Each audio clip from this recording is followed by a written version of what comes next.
Sir என்னன்னு தெரியணும் sir. அரசியல் பேசணும் அப்படின்னா அரசியல் ரீதியாக என்னன்னு பேசணும். கிரவுண்டு தெரியணும். தேர்தலுக்கு வந்துட்டேன் 234 தொகுதியில் உயிரென வரவா, அது என வரவா, மண்ணாங்கட்டி எதனா வரவான்னு சொல்லிட்டு வேட்பாளர் பட்டியல் கூட உட்காந்து அயன் பண்ணுற மாதிரி ஈத்து அயன் பண்ணிட்டு இருந்தால் எப்போ முடியாது, எப்போ துணிமணியை கொடுக்குறது, அவங்க எப்போ போட்டு தேர்தலுக்கு போகிறது. கிரவுண்ட் ஒர்க்கு சுத்தமாக பண்ணலை. பூரா பொய் சொல்லிட்டு திரியிறாங்க. 20% இருக்குது, 30% இருக்குது, 40%. சரி, கடலூரில் எத்தனை % இருக்குது கேட்டு சொல்லுங்கள். ஏன் கடலூர் குறிப்பாக சொல்கிறேன் அப்படின்னா, Cuddalore is a bellwether. Okay, Cuddalore ஜெயிக்கிறவங்க ஆட்சியை பிடிக்கிறதுக்கு வாய்ப்பு அதிகம். சரி, மொத்தமாக அறிவிக்க வேணாம் சாமி. தென் மாவட்டம் ஒரு 40 சீட். அன்றைக்கி நேர்காணல் சிபிஐ விசாரணைக்கு போய் எவ்வளோ நாள் ஆச்சு? உங்கள் தான் கூட்டணி தான் யாரும் வரல, யாரும் வந்து உங்களை ஏற்றுக்கல முதலமைச்சரா. வேட்பாளர் அறிவிச்சிட்டு போகல, என்ன பிரச்சனை? சீமானந்தன் வந்து வேட்பாளர் அறிவிச்சுட்டு அந்த எளிய வேட்பாளர்கள் அங்கங்கே போயிட்டு கொள்கையை பேசுகிறாங்க, கட்சியை பேசுகிறாங்க, உணர்வுபூர்வமாக வீடு வீடாக போய் ஓட்டு கேட்டுக்கிட்டு.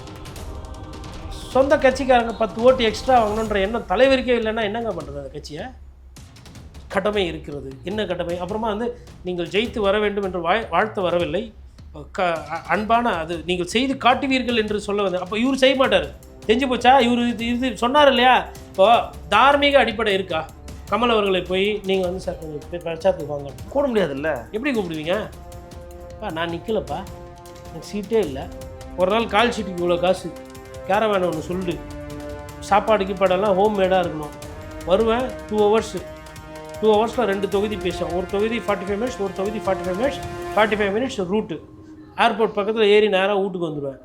முடிஞ்சு போச்சா? அந்த விவசாயி எல்லாமே விவசாயி. அவங்க போகிறாங்க, மண்ணை நோண்டுறாங்க, பயிரை வைக்கிறாங்க, ஏற உழுறாங்க, நெல்லை போடுறாங்க, தண்ணியை ஊற்றுறாங்க, வானத்தை பார்க்குறாங்க, டெய்லி பண்ணுறாங்க. இவர் போய்ட்டு உங்கள் விஜய் உயிர் என்ன வரவானா நெல் முளைஞ்சிருமா? இல்லை, அரசியல் என்ன நினைக்கிறீங்க நீங்கள்? அப்படியே ஒரு வருவார் படத்துலேருந்து, அப்படியே போய் பாட்டு போட்டு வைப்பு போட்டு அப்படியே முளைச்சிக்குமா எல்லாம்? நாம் சும்மாவே கண்ணாடி முன்னாடி நின்று பேக்ரவுண்ட் மியூசிக்லாம் இப்படிலாம் போட்டு அப்பர் கட், லோயர் கட், குத்தப்பாரு, சித்தப்பாரு, ஃபோட்டோகிராஃபியெல்லாம் எடுத்துக்கணும், எல்லாத்தையும் பண்ணிட்டு லைட்டிங் ஸ்டூடியோவில் பண்ணிட்டு உண்மையிலே சண்டை நீங்கள் போகும்போது மூக்கு சப்பையாகவும் ஆகாதான். கண்டிப்பாக 2 இப்படி பஞ்சு மாசுனா இப்படி போய் வருவாங்க. முடிஞ்சது இதில் உள்ள இந்த இதில் வந்து மாட்டுச்சு அப்படின்னா அங்கேயே ஃப்ளாட்டு. ஒரு முறை பிரச்சாரம் பண்ணால் போதும் சார், டோட்டலாக எல்லாம் முடிஞ்சு போச்சுன்னு நினைக்கிறாங்க சார். யாருக்கு முடிஞ்சு போச்சு? சொந்த கட்சிக்கவா? சரி, நான் விஜய் ரசிகரே கிடையாதுப்பா, நான் ரஜினி ரசிகர், நான் அஜித் ரசிகர், இல்லை நான் பழைய மோகன் ரசிகர், இல்லை இப்போ வந்து பிரதீப் ரங்கநாதன் ரசிகர், இல்லை தனுஷ் சிவகார்த்திகேயன் ரசிகர். நான் எதுக்கு விஜய்க்கு ஓட்டு போடணும்? ஒருத்தர் விடாமல் எல்லாமே புராண்டி வச்சுக்கிறாங்க விஜய் ரசிகர்கள். எதுக்கு ஓட்டு போடணும்?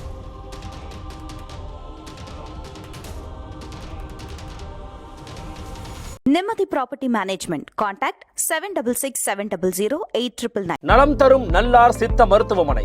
இதய நோய், சர்க்கரை நோய், பக்கவாதம், சிறுநீரக பிரச்சனை, தண்டுவடம் மற்றும் மூட்டு பிரச்சனைகளுக்கு மிகச்சிறந்த மருத்துவமனை. கிருஷ்ணகிரி, சென்னை மற்றும் மதுரை.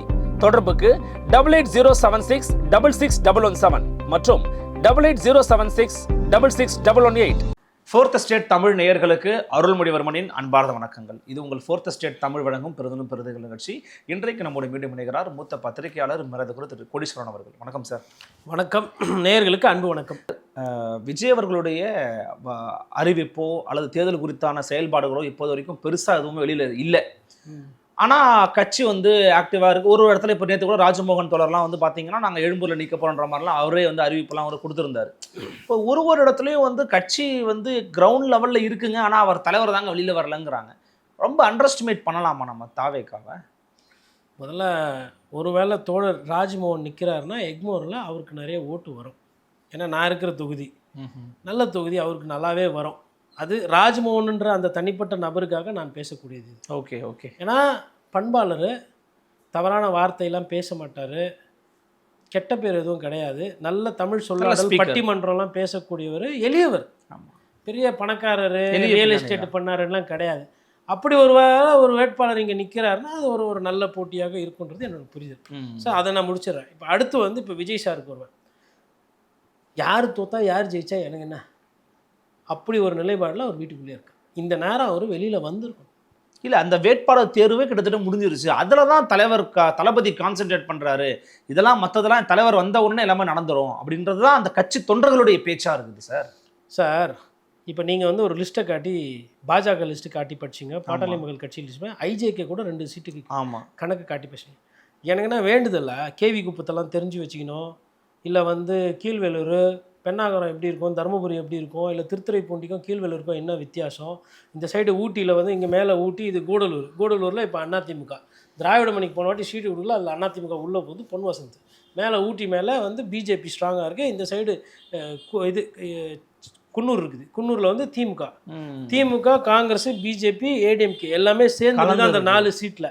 கீழே மேட்டுப்பாளையம் எக்ஸிட்டு, மேட்டுப்பாளையம் கோயம்புத்தூர் எப்படி பிஹேவ் பண்ணுதோ அப்படி பிஹேவ் பண்ணோம், அந்த side end point Sathyamangalam, Erode Coimbatore எப்படி பிஹேவ் பண்ணுதோ அப்படி பிஹேவ் பண்ணோம் சத்தியமங்கலம், பவானி சாகர் அந்த இடத்துல திமுக அதிமுக எது பலமாக இருக்கோ அந்த சீட்டு சத்தியமங்கலம் பிடிக்கும், சத்தியமங்கலம் ட்ரெடிஷ்னலாக வந்து அதிமுக. இப்போ இந்த ஒரு மலையை சுற்றி நான் ஒரு கதை சொன்னேன். ஆமாம். எதுக்கு சொல்கிறேன் இது சார், என்னன்னு தெரியணும் சார், அரசியல் பேசணும் அப்படின்னா அரசியல் ரீதியாக என்னன்னு பேசணும், கிரவுண்டு தெரியணும். தேர்தலுக்கு வந்துட்டேன் 214 தொகுதியில் உயிரென வருவா, அது என வருவா, மண்ணாங்கட்டி எதனா வருவான்னு சொல்லிட்டு வேட்பாளர் பட்டியல் கூட உட்காந்து அயன் பண்ணுற மாதிரி ஈத்து அயன் பண்ணிட்டு இருந்தால் எப்போ முடியாது, எப்போ துணிமணியை கொடுக்குறது, அவங்க எப்போ போட்டு தேர்தலுக்கு போகிறது. கிரவுண்ட் ஒர்க்கு சுத்தமாக பண்ணலை, பூரா பொய் சொல்லிட்டு திரியிறாங்க. 20% இருக்குது, 30% இருக்குது, 40%. சரி, கடலூரில் எத்தனை % இருக்குது கேட்டு சொல்லுங்கள். ஏன் கடலூர் குறிப்பாக சொல்கிறேன் அப்படின்னா, Cuddalore is a bellwether. Okay. Cuddalore ஜெயிக்கிறவங்க ஆட்சியை பிடிக்கிறதுக்கு வாய்ப்பு அதிகம். கடலூர் வந்து நீங்கள் வந்து ஒரு விழுப்புரமாச்சும் நீங்கள் வந்து ஒரு இதுக்குள்ளே எடுத்துகிட்டு வரலாம், கம்யூனிட்டி அது இதுன்னு. கடலூரை வந்து நீங்கள் இப்படியே வைக்க முடியாது, அப்படியே வைக்க முடியாது. அமைச்சர் தோற்று போன தொகுதி MC சம்பத். கடலூரில் பார்த்தீங்கன்னா கடலூர் டவுன் ஒரு மாதிரி பிஹேவ் பண்ணும், நார்த்து கடலூர் ஒரு மாதிரி பிஹேவ் பண்ணும், சவுத்து கடலூர் ஒரு மாதிரி. சிதம்பரம் உங்களுக்கு வந்து காட்டுமன்னார் கோயில், புவனகிரிலாம் பார்த்தீங்கன்னா அதிமுக, நடுவில் சிட்டி வந்து திமுக. இந்த சைடு பார்த்தீங்கன்னா பன்ருட்டி நெய்வேலிலாம் வந்து கூட்டணி கட்சிகளுக்கு ஏற்ற மாதிரி போகும். இவ்வளோ விஷயம் இருக்குது ஒரு கடலூர் மாவட்டத்தில். கன்னியாகுமரி எடுத்திங்கன்னா பிஜேபி காங்கிரஸ்க்கு தான் அங்கே வேலை, சுருக்கமாக சொன்னால் காங்கிரஸ்க்கு தான் அங்கே வெற்றி முகம், பிஜேபி அதுக்கு அடுத்து வரும், திமுக 3வது வரும், 4வது அதிமுக வரும். அது மாதிரி இருக்குது. அங்கே இருக்கிற 6 தொகுதிக்கு ஒரு கணக்கு இருக்குது. கன்னியாகுமரி ஆகட்டும், நாகர்கோவில், பத்மநாபுரம், இது அப்புறம் விளவங்கோடு, குளச்சல் எல்லாம். என்ன பண்ணுறாரு? சரி, மொத்தமாக அறிவிக்க வேணாம் சாமி, தென் மாவட்டம் ஒரு 40 சீட். அன்றைக்கி நேர்காணல் சிபிஐ விசாரணைக்கு போய் எவ்வளோ நாள் ஆச்சு? உங்கள் தான் கூட்டணி தான் யாரும் வரல, யாரும் வந்து உங்களை ஏற்றுக்கல முதலமைச்சரா. வேட்பாளர் அறிவிச்சிட்டு போகல, என்ன பிரச்சனை? அதிமுகவோட டக்கர் அடிக்கிற கட்சியா நீங்கள்? தனிச்சு நிற்கிற சீமானவர் பரப்புரையே ஆரம்பிச்சிட்டாரு. அவர் வேட்பாளரை போட்டு அவங்க ஸ்ட்ரென்த்துக்கு விளையாடுறாங்க. எஸ், சீமானண்ணன் வந்து வேட்பாளர் அறிவிச்சுட்டு அந்த எளிய வேட்பாளர்கள் அங்கங்கே போயிட்டு கொள்கையை பேசுகிறாங்க, கட்சியை பேசுகிறாங்க, உணர்வுபூர்வமாக வீடு வீடாக போய் ஓட்டு கேட்டுக்கிட்டு இருக்கிறாங்க. சொந்த கட்சிக்காரங்க 10 ஓட்டு எக்ஸ்ட்ரா வாங்கணுன்ற எண்ணம் தலைவருக்கே இல்லைன்னா என்னங்க பண்ணுறது? அந்த கட்சியை ஒன்று தெரியணும், இல்லை தெரிஞ்சவங்களை கூட வச்சுக்கணும். பண்ணிவிட்டு இவர் இப்போ தான் பட்டியலை வச்சுட்டு கோயிலாக சுற்றினுங்கிறாருங்க. இதுக்கப்புறம் கோயிலில் சுற்றி ஆசீர்வாதம் வாங்கி நல்ல நாள் பார்த்து என்றைக்கு நீங்கள் வெளியிடுவீங்க? சரி, அட்லீஸ்ட் ஒரு 10 பேர் தெரியாது, நீங்கள் எந்த தொகுதியில் போட்டி போகிறேன்னாச்சும் சொல்லலாம்ல, ஒரு மொமெண்டம் வரும்ல. ஆனால் ஆட்டோமேட்டிக்காக சென்ஸ் பண்ணி தான் கூட்டணி கட்சிக்கு தள்ளி விட்டுக்கிறாங்க. திருச்சியும் வந்து அநேகமாக எந்த தொகுதி போகுதுன்னு தெரியல. ஓகே, பார்க்கணும் ரொம்ப. சரி சார், ஃபுல் டைம் பொலிட்டீஷியனுக்கும் இப்போது வேல்முருகனுக்கு பிடிக்கல, வெளியேறிட்டார். திமுக செயல்பாடு பிடிக்கல, காலரை தூக்கி விட்டு நான் வெளில போயிட்டேன், ரைட்டா? ஒரு சிலருக்கு பிடிக்கல, பேச்சுவார்த்தை பண்ணி அதை சரி செஞ்சுக்கிட்டாங்க. இது அரசியல் நிலைப்பாடு. சம்மந்தமே இல்லாமல் நடுவில் ஒரு நிலைப்பாடு எடுத்து பாருங்க. மக்கள் நீதி மையம் கமல் சீட்டே வேணாம், நான் வந்து கடமை இருக்கிறது. என்ன கடமை? அப்புறமா வந்து நீங்கள் ஜெயித்து வர வேண்டும் என்று வாழ்த்து வரவில்லை, அன்பான அது நீங்கள் செய்து காட்டுவீர்கள் என்று சொல்ல வந்து. அப்போ இவர் செய்ய மாட்டார், தெரிஞ்சு போச்சா? இவர் இது சொன்னார் இல்லையா? இப்போ தார்மீக அடிப்படை இருக்கா? கமல் அவர்களை போய் நீங்கள் வந்து சார் கொஞ்சம் பிரச்சாரத்துக்கு வாங்க அப்படின்னா கூட முடியாதுல்ல. எப்படி கூப்பிடுவீங்க? நான் நிற்கலப்பா, எனக்கு சீட்டே இல்லை, நான் உங்கள் கூட போட்டியிலே இல்லை, நான் தான் ட்விட்டரில் 2 வார்த்தை போடுறேன்ப்பா. எந்த தொகுதி? ஓகே, விழுப்புரமா? சரி, நீங்கள் தருமபுரி வெற்றி வேட்பாளர் போட்டு கமலஹாசன் அப்படின்னு போட்டு டார்ச் லைட்டு கீழே அடிக்கிற மாதிரி ட்வீட்டு போட்டுருவாப்புல. இப்போ வாங்கிட்டு போட்டிருப்பா, எதனா சாப்பிட்டு கிஃப்ட்டு போங்க, அவ்வளோதான், முடிஞ்சு போச்சு. பண்ணலாம்ல அவர்? சரி, இல்லை அப்படியே வேணாம், நடிகர், என் தொழில் அரசியல் இல்லைன்ட்டார். ஒரு நாள் கால் ஷீட்டுக்கு இவ்வளோ காசு, கேரவேன் ஒன்று சொல்லிட்டு, சாப்பாடு கீப்பாடெல்லாம் ஹோம் மேடாக இருக்கணும். வருவேன் 2 ஹவர்ஸு, 2 ஹவர்ஸில் 2 தொகுதி பேசுவேன். ஒரு தொகுதி 45 மினிட்ஸ், ஒரு தொகுதி 45 மினிட்ஸ், 45 மினிட்ஸ் ரூட்டு. ஏர்போர்ட் பக்கத்தில் ஏறி நேராக வீட்டுக்கு வந்துடுவேன். முடிஞ்சு போச்சா? உங்கள் இஷ்டத்துக்கு நீங்கள் காட்டிட்டீங்க. அண்ணா அறிவாலயத்தில் கூப்பிட்டு உலக நாயகனை இல்லை மனசில் தான் இடம் இருக்குது. இப்போ 234 இருக்குதாப்பா, எல்லாருக்கும் இருக்குது, உங்களுக்கு இல்லை. பிரேமலதா விஜயகாந்துக்கு இது, ஆனால் உலகநாயகனுக்கு இல்லை. என்னடா இது உலகநாயகனுக்கு வந்து சோதனை சொல்லிட்டு அவருக்குள்ளே பேசிட்டு மிமிக்ரிலாம் பண்ணிட்டு வெளில வந்துட்டார் இல்லையா. உள்ளுக்குள்ளே லைட்டாக உறுத்தும் இல்லை, நமக்கு உண்டான முக்கியத்துவத்தையும் மரியாதையும் கொடுக்கலன்னு 2 சீட்டு சொல்லியிருக்கிறாங்க. அதுவும் உதயசூரியனில். இப்போ ஐயோஎம்எல் ஏணி சின்னத்தில் தனியாக நிற்கும். ஆமாம், யாருன்னே தெரியாது தமிழ்நாட்டில். ரொம்ப நாளாக இருக்கிறாங்க, அது வேறு விஷயம். வாழைப்பழத்துலலாம் நிற்பாங்க ஒரு காலத்தில் அவங்க. அந்த மாதிரி அந்த கோமாத்தேக்காவுக்கும் 2 சீட்டு, அதுவும் வந்து உதயசூரியன் தான். அப்போது கொங்கு ஈஸ்வரன் ஐயா அவர்களையும் கமலஹாசன் அவர்களையும் ஒரே அரசில் தான் வச்சு பார்த்துருக்கீங்க. சரி, அதுலேருந்து கொஞ்சம் கூட்டினா கூட வைகோ அளவுக்குனா கூட 4 சீட்டுனா கூட பரவாயில்ல. ஏதோ சரி, Snehan please come forward, take a seat. Arunachalam sir வாங்க. அப்புறம் மௌரியா பாவம், அவரும் ஐபிஎஸ் அதிகாரி, ரொம்ப நாளாக இருக்கார். சரி, அவருக்கு ஒரு சீட்டு. அப்புறம் இன்னொரு சீட்டு குழுக்கல்ல யாரோ அந்த பத்மபிரியா, அது மாதிரி ஏதோ ஒரு சின்ன பொண்ணு எதனா ஒன்று இருக்கும், திமுக வந்து அந்த மாதிரி. சரி, வேற யாரோ ஒரு பத்மபிரியா இல்லைன்னா இன்னொரு கனகப்பிரியா, இல்லை இன்னொரு ஒரு ஃபாத்திமா பாபு இருக்காங்க.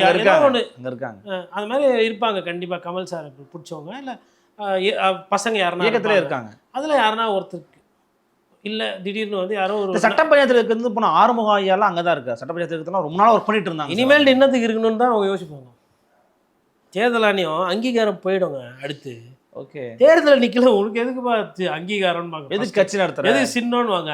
அப்புறம் கணக்கு கேட்பாங்க. கணக்கு கேட்டால் நாங்கள் தான் தேர்தலே நிற்கலையே அப்படின்வாங்க. அப்புறம் அப்படி போய் என்ன பண்ண மக்கள் நீதி மையன்ற கட்சி தேர்தல் ஆணையம் எடுத்து விட்ருவோம் லிஸ்ட்லேருந்து. அப்புறம் திருப்பி மறுபடியும் பதிவு பண்ணி இப்போ தேர்தல் வரும்போதே நிற்காத இவர் இன்னும் ஒரு 5 வருஷம் கழிச்சு இவங்களெல்லாம் காப்பாற்றி கூப்பிட்டு போவாரா? ஸோ உங்களுக்கு விஜயனுடைய ஆக்டிவிட்டி மேலே இருக்கிறது வந்து பார்த்தோன்னா இப்போ வரைக்கும் ஒரு பண்ணாதது தான். பட் ஃபியூச்சரில் இன்னொரு 20 டேஸில் வந்தாராண்டே அப்படின்னாலே அந்த மொமெண்டம் கிரியேட் ஆயிரும்ன்ற நம்பிக்கை உங்களுக்கு வரலையா? எனக்கு எதுக்கு வரணும் நம்பிக்கை? ஏங்க கஷ்டப்பட்டு தெருவா சுற்றி வெயிலில் வேர்வை சிந்துற திமுக காரங்களா அண்ணா திமுக காரங்களே நீங்கள் ஒரு பத்திரிகையாளராக அவங்க களத்தில் இருக்கிறத பார்ப்பீங்களா? சரி, எல்லாமே விவசாயம் பண்ணுறாங்கன்னு வச்சுக்கோ. அந்த விவசாயி எல்லாமே விவசாயி, அவங்க போகிறாங்க, மண்ணை நோண்டுறாங்க, பயிரை வைக்கிறாங்க, ஏற உழுறாங்க, நெல்லை போடுறாங்க, தண்ணியை ஊற்றுறாங்க, வானத்தை பார்க்குறாங்க, டெய்லி பண்ணுறாங்க. இவர் போய்ட்டு உங்கள் விஜய் உயிர் என்ன வரவானா நெல் முளைஞ்சிருமா? இல்லை, அரசியல் என்ன நினைக்கிறீங்க நீங்கள்? அப்படியே ஒரு வருவார் படத்துலேருந்து, அப்படியே போய் பாட்டு போட்டு வைப்பு போட்டு அப்படியே முளைச்சிக்குமா எல்லாம்? சரி, குத்து சண்டை இப்படி எடுத்துக்குவோம், அதுவும் ஒரு தொழில் தான். டெய்லி போய் ப்ராக்டிஸ் பண்ணால் தான் அடி விழாது. நாம் சும்மாவே கண்ணாடி முன்னாடி நின்று பேக்ரவுண்ட் மியூசிக்லாம் இப்படிலாம் போட்டு அப்பர் கட் லோயர் கட் குத்தப்பாரு சித்தப்பாரு ஃபோட்டோகிராஃபியெல்லாம் எடுத்துக்கின்னு எல்லாத்தையும் பண்ணிட்டு லைட்டிங் ஸ்டூடியோவில் பண்ணிட்டு உண்மையிலே சண்டை நீங்கள் போகும்போது மூக்கு சப்பையாகவும் ஆகாதா? கண்டிப்பாக 2 இப்படி பஞ்சு மாசுனா இப்படி போய் வருவாங்க. முடிஞ்சது இதில் உள்ள இந்த இதில் வந்து மாட்டுச்சு அப்படின்னா அங்கேயே ஃப்ளாட்டு முடிஞ்சிச்சு, சுற்றி டொயின்னு உழ வேண்டியது தான். அப்போ பயிற்சின்றது தேவை தானே. எந்த ஒரு தொழிலாக இருந்தாலும் இல்லை எந்த ஒரு பேஷனாக இருந்தாலும் எதுவுமே பண்ணாமல் நான் ஜெயிச்சிருவேன் வீட்லேயே உட்காந்து ஜெயிச்சிருவேன்னா எப்படிங்க ஜெயிப்பீங்க? அது என் காதில் நான் தோற்றுருவேனே உழுது அவங்க ஜெயிச்சிருவேன்னு சொல்கிறது. களத்துக்கு வாங்க, களத்துக்கு வந்து வேலை செய்யுங்க. தொகுதியில் இவருக்கு பெரம்பூர் தெரியுமா? இப்போ நிற்க போகிறாருல, பெரம்பூரில் எத்தனை வார்டுக்குது, எங்கே மண்டலங்குது, சரி கூடகிறவங்களுக்கு தெரியும், ரைட்டு. இவர் கேட்டு தெரிஞ்சுக்காரு, அவ்வளோ ஸ்பீடாக கற்றுக்கின்னு இவர் எம்எல்ஏ ஆகிடுவார். ஒரு முறை பிரச்சாரம் பண்ணால் போதும் சார், டோட்டலாக எல்லாம் முடிஞ்சு போச்சுன்னு நினைக்கிறாங்க சார். யாருக்கு முடிஞ்சு போச்சு? சொந்த கட்சிக்கேவா சார்? கவுன்சிலரு, வட்ட செயலாளர், ஒன்றிய செயலாளர், நகர செயலாளர், அப்புறம் துணை பதவி, இணை பதவி, அவங்க வந்து லேபிள் போட்டு உள்ளே உட்காந்துருப்பான் சார். ஒரு சில இடத்துலலாம் ஊர் உள்ளே விட மாட்டாங்க பிரச்சாரம் பண்ணுறது. என்ன சார் சொல்கிறீங்க? அடக்கம் பாருங்கள். ஓ, அமைச்சரையே திருப்பி அமைச்சது இல்லையா? வந்துட்டார் வெள்ளையை சொல்லிமா நிவாரணம் கொடுக்குன்னு, நடந்திருக்கா இல்லையா தமிழ்நாட்டில்? அப்புறம் திடீர்னு போயிட்டு அந்த நேரத்தில் போய்ட்டு ஓட்டு வாங்கன்னு ஊருக்குள்ளே போனால் சார், பாலிடிக்ஸ் நம்ம நினைக்கிற மாதிரி அவ்வளோ சுழுவு அவ்வளோ ஈஸிலாம் கிடையாது சார். இருக்கிறதுலே ரொம்ப ரொம்ப கடுமையான ஒரு தொழில் வேலை செய்கிறது, ரொம்ப கடுமையான வேலை. இப்போ வந்து நீங்கள் பார்த்தீங்கன்னா படுத்த தூக்கம் வராதுங்க. ஒரு எம்எல்ஏ சீட்டு நிற்கிறாருன்னா படுத்த தூக்கம் வராது. நீங்கள் இப்போ பன்னீரை தெளிங்க, ஏசியை போடுங்க, தனியாக ஒரு பெட்டை போடுங்க, ரோஜா பூ போடுங்க, என்ன வேணால் பண்ணுங்க, பத்தா தூக்கம் வராது. ஜம்பிளிங்க மாதிரி ஏந்து உக்காந்துக்குவார். இதே மக்கள் சேவை செஞ்சுருந்தா அப்படியே 10க்குனே ஜெயிக்கலாம். ஆனால் செய்கிறது இல்லையே நிறைய பேர். அதுதான் யதார்த்தம். தோத்துருவோன்ற பயம் இருக்குல்ல, அரசியல்வாதிகளை தூங்க விடாது. ரொம்ப கான்ஃபிடென்ட்டாக இல்லை, இவரோட இன்ஆக்டிவ் பாலிடிக்ஸ் வந்து மக்கள் மத்தியில் ஒரு வெறுப்பை சம்பாதிச்சுன்னு நினைக்கிறீங்க நீங்கள்? வெறுப்பு சம்பாதிக்கல. நான் எதுக்கு உனக்கு ஓட்டு போடணும்னு ஒரு கேள்வி இருக்குல்ல. சரி, நான் விஜய் ரசிகரே கிடையாதுப்பா, நான் ரஜினி ரசிகர், நான் அஜித் ரசிகர், இல்லை நான் பழைய மோகன் ரசிகர், இல்லை இப்போ வந்து பிரதீப் ரங்கநாதன் ரசிகர், இல்லை தனுஷ் சிவகார்த்திகேயன் ரசிகர், நான் எதுக்கு விஜய்க்கு ஓட்டு போடணும்? ஒருத்தர் விடாமல் எல்லாமே புராண்டி வச்சுக்கிறாங்க விஜய் ரசிகர்கள். எதுக்கு ஓட்டு போடணும்? சும்மா இருந்த எடப்பாடி பழனிசாமியை கூப்பிட்டு ஹூன்னு போயிட்டீங்க. அப்புறம் அடுத்தது அஹஹா ஊ திருமாவளவனுக்கு பண்ணீங்க, அடுத்து அஹஹா ஊ வந்து காங்கிரஸுக்கு பண்ணீங்க.